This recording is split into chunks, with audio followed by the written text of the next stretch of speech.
Bonjour, aujourd'hui nous allons analyser le ratio des investissements par rapport aux dotations aux amortissements. Comme je vous ai toujours dit, la finance, c'est quelque chose vraiment qui est plutôt pratique et de faire des analyses. Et tant que vous n'êtes pas capable de faire des analyses, des indicateurs, de prendre des ratios et les faire parler et connaître les conséquences et apporter des solutions pertinentes, vous ne pouvez pas être ce qu'on appelle un bon financier. Parce que les ratios, c'est des clés, c'est des choses vraiment qui permettent à l'entreprise de sortir dans des situations de crise.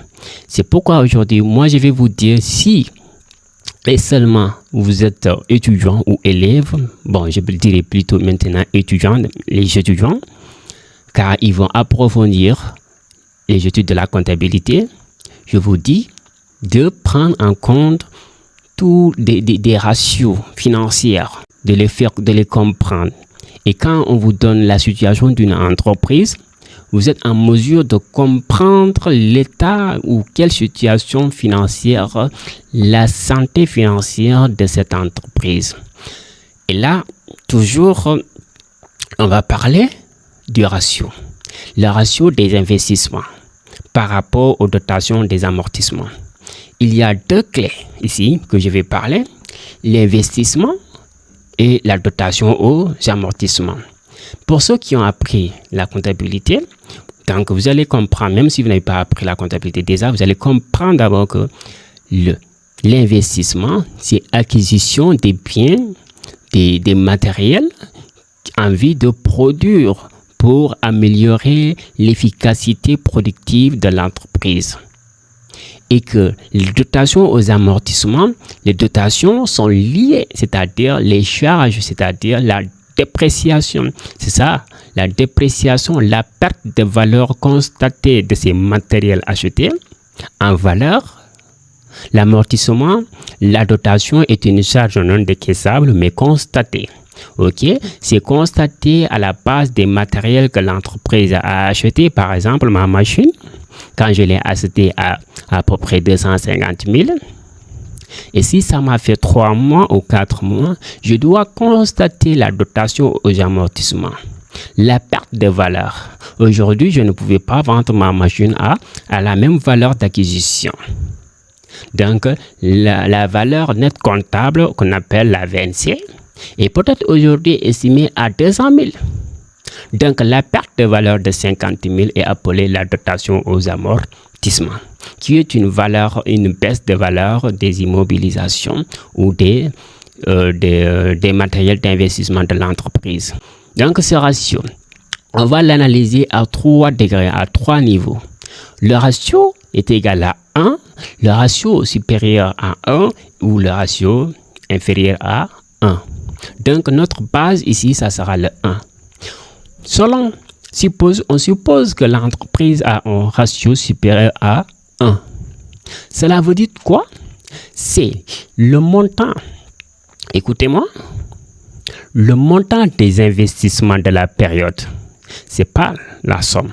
On prend une année, on suppose, ou les 5 dernières années de l'entreprise pour évaluer la performance d'investissement ou l'objectif de croissance de l'entreprise.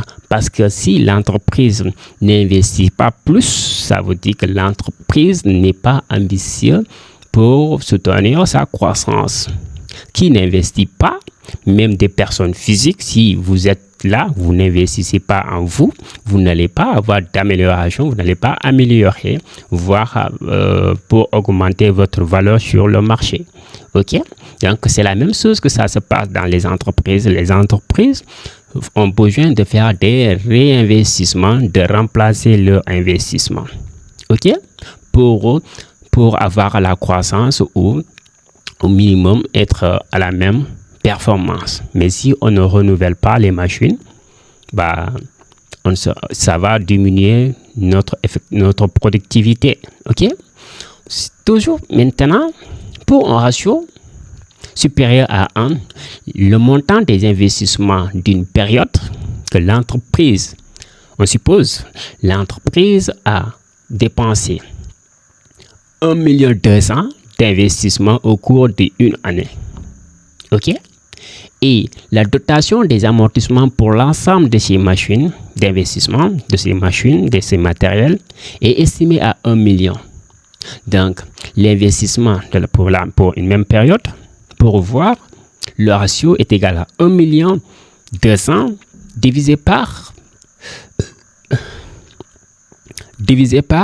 1 million, ce qui nous donne un ratio de 1,2. Cela veut dire ici que l'entreprise, par conclusion ou l'interprétation, l'entreprise est soucieuse de sa croissance, car son investissement, son ratio est supérieur à 1. L'entreprise pense plus à investir avant que les matériaux deviennent obsolètes.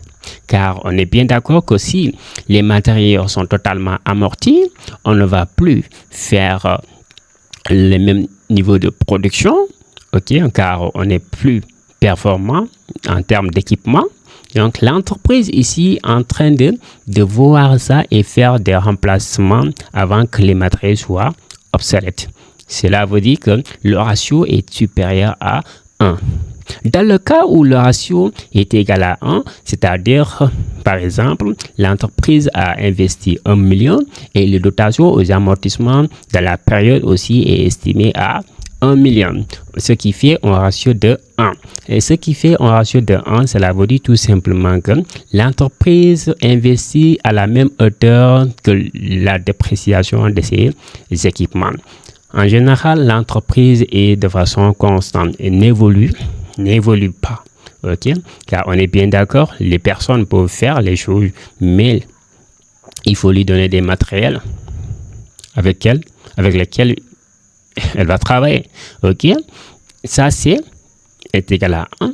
Et maintenant, pour le troisième niveau, si le ratio maintenant est... Et pour le troisième niveau, si le ratio est égal à maintenant 1 et inférieur à 1, c'est-à-dire 0,8, 0,7, 0,9. Cela veut dire tout simplement que, suppose, dans notre exemple, l'entreprise maintenant n'a pas investi 1 million, mais a investi 900 000 et que la dotation aux amortissements s'élève à 1 million de la période. Cela veut dire que l'entreprise n'investit pas autant que ses matériaux amortissent. Ça, c'est très simple. Et cela joue très bien sur la performance économique de l'entreprise. Parce que l'entreprise est en train de perdre. Ses performances. C'est-à-dire, elle ne sera pas performant comme avant. C'est pas possible. On ne peut pas être performant sans des équipements.